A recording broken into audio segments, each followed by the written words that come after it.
Hi guys and welcome back to my channel, and today is a video that's really long overdue. You guys have asked about this months ago and I'm just delivering on it because I actually did do it, but the footage got deleted.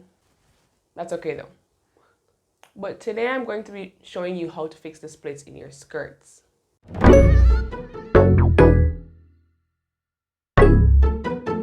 Alright, there are 3 ways you can actually fix splits in your skirts. There are probably more ways, but there are 3 I'm going to show you today. And the first 2 I'm going to show you are how to do ruches and just how to just fix a split the normal way.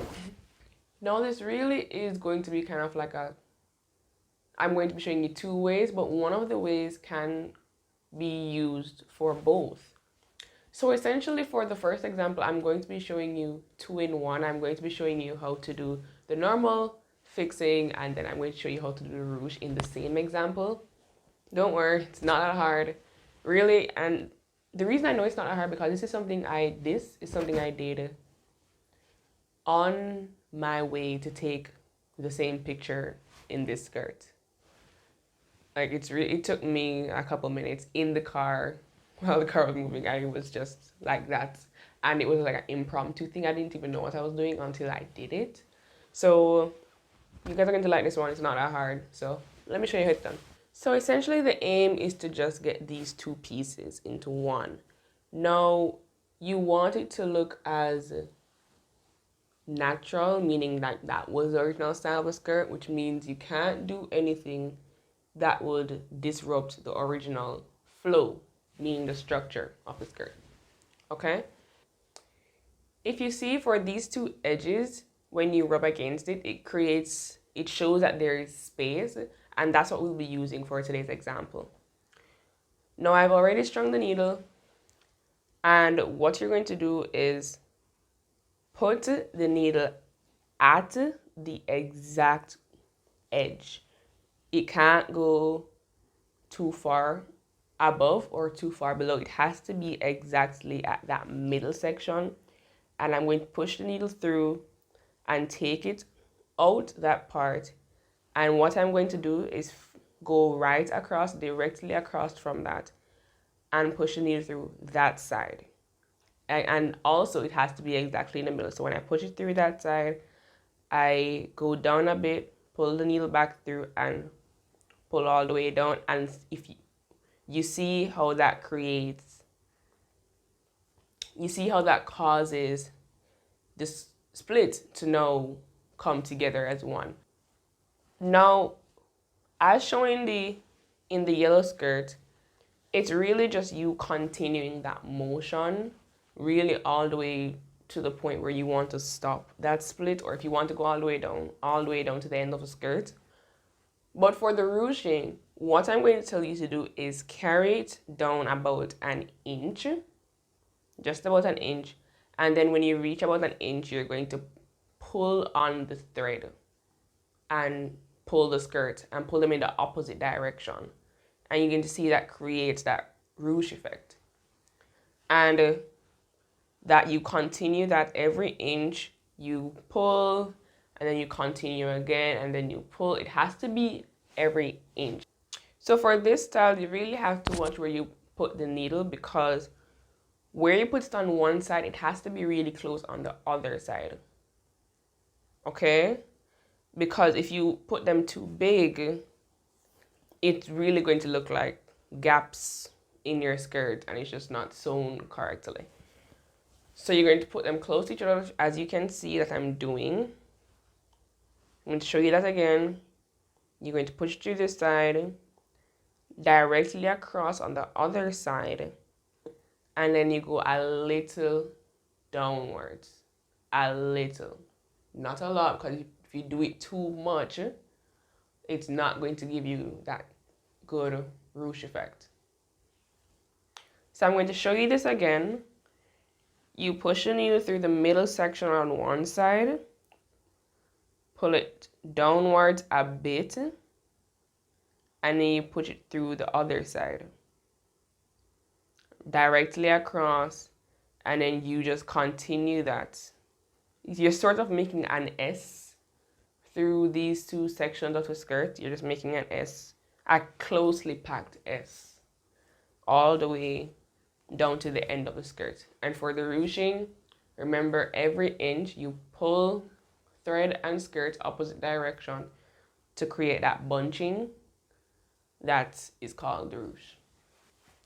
And that's really it. As I said, it's really not that hard to do because it's something I did on the way to the area I was going to take my pictures in the same skirt. So it's pretty simple. And it's very quick to... So it's pretty simple and it's very quick to catch on to what I'm doing here.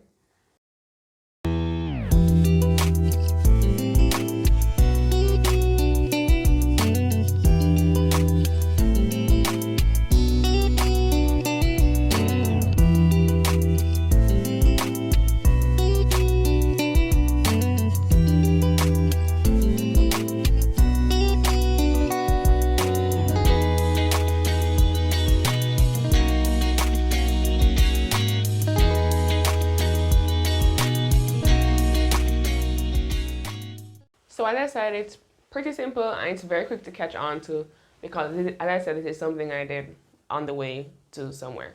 So for the second one, why I decided that it would be important for me to show you is because I've gotten so many compliments on it. Like so many. When I told them I did it myself, people are like, what? How on earth? You need to teach me to do that. So I said, let me do that. This skirt came with a huge split at the back. Huge. I mean, it's not as big as these two, but it came with a really big split and a really wide split at that. And it was really hard to conceal. So the sewing technique used for the other skirts would not have worked for this because it wouldn't have looked good completely closed because here it wasn't meant for it. So you can see that there is a shoelace running through the split of the skirt. Now I'm going to show you how I got that shoelace to go there. Okay? So first yes, I have two of the exact same skirts in a different color. What I did first was take a ruler and marked all the way down about a centimeter or two. I marked all the way down to the hem of the skirt on each side. So whatever I did on one side, it had to be exactly the same on the other side. So I have those markings going all the way down. And then what I did was take a scissors or a razor. I don't have razors, I have scissors.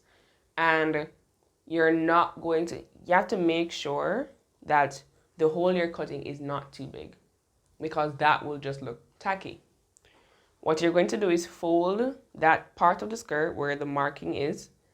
Fold it so you have a crease in the marking. Then you're going to take the scissors and slightly cut right there, slightly. And when you remove that fold, it's supposed to look like this.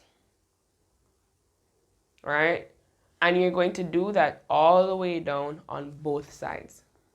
Now it has to look as neat as possible because if it doesn't, it's going to just look tacky when the shoelace goes through it.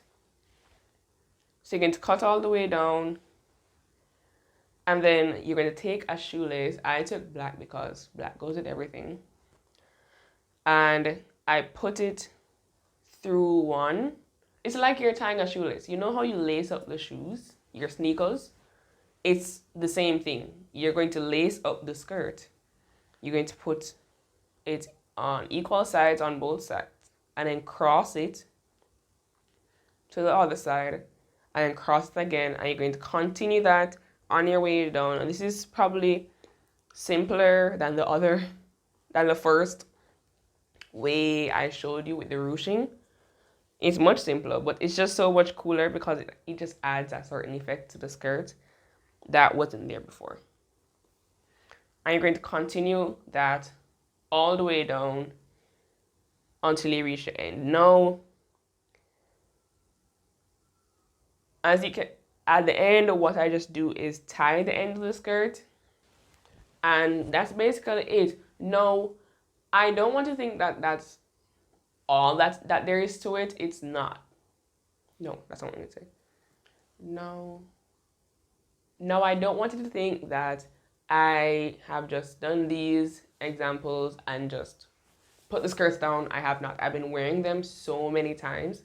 If you like this video, thumbs up down below and subscribe so you can have more of these stuff on me teaching you how to sew clothes and how to style hoodies. You can check that out right up there. A good example of where I've worn these skirts is in this video where I wore monochromatic outfits for an entire week. Absolutely crazy. You guys check that out. It was a really good video. As always, guys, it's been fun. I'll see you in the next video. Bye.